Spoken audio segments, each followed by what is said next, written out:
This week, our two-way for today Modern Militiaman spotlight is on the hero of Houston's Ranchito Taqueria number 4, who leapt into action during an armed robbery. The whole ordeal went from mild to spicy hot, quick, fast, and in a hurry.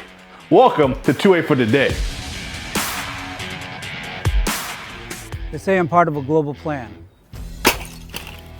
I don't think so. It's too hot, it's too cold. You know what? The weather changes. Here's the news, Dad. Nope. It's hard to tell what's real and what's fake these days. Ditch the fake news and always get the truth.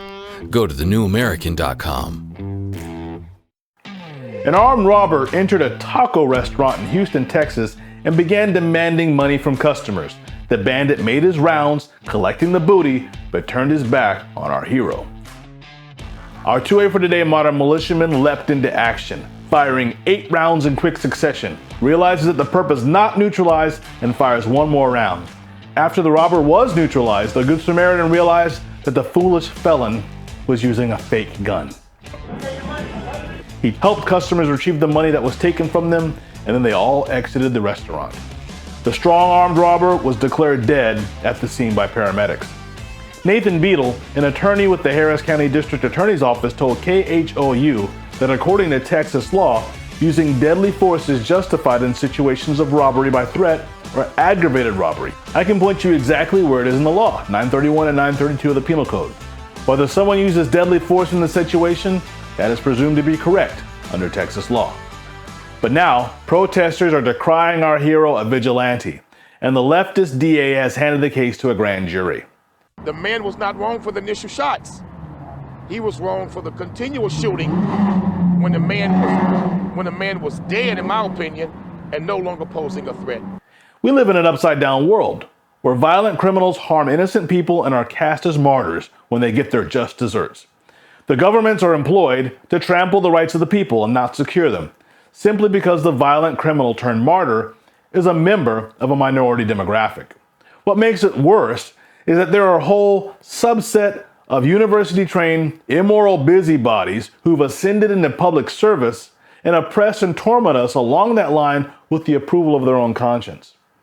The way that the DA and media are treating the hero of Houston's Ranchito Taqueria number 4 demonstrates that plainly. The right to self and community defense in antiquity is cut and dried. Various state laws have butchered the latter right, but it's the nature of moral and religious people to defend the vulnerable.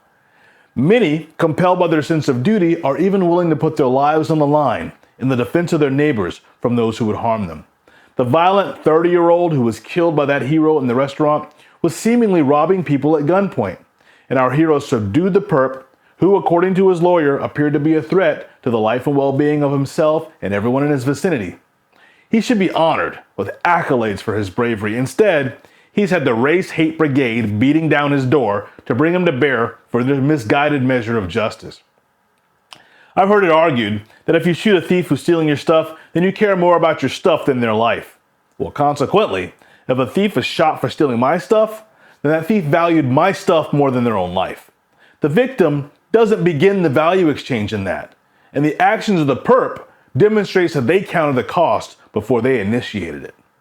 It's easy to look back at events that others have endured and hold people to our sense of what's right or possible, but there's no justice in demanding detached reflection in the presence of an uplifted knife. That truth is even more obvious in the presence of a semi-automatic firearm, which may or may not be the only one that a violent criminal who is presently violating the community is carrying, regardless of their racial demographic. At two-way for today, we admire our hero's quick thinking and regard, not only for his own life, but for preserving the lives of everyone else in the restaurant, and seeing to it that they all had their possessions returned to them, making the hero of Houston's Ranchito Taqueria number 4 our two-way for today Modern Militiaman. You've been watching Two-Way for Today. My name is Zoe. If your right to keep and bear arms is important to you, make sure to subscribe to the New American Magazine and get on the top daily headlines mailing list so you get an email alert anytime that we upload a video or stream a live event. Thank you for watching Two-Way for Today.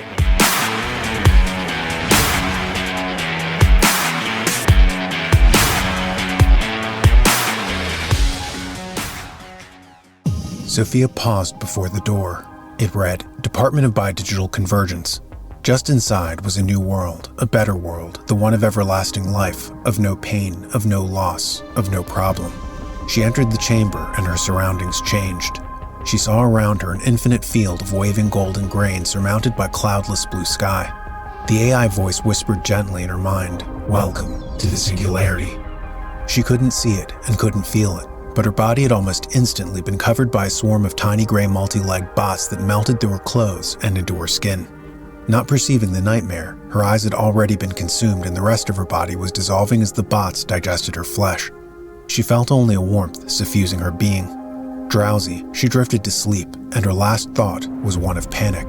Would she ever wake?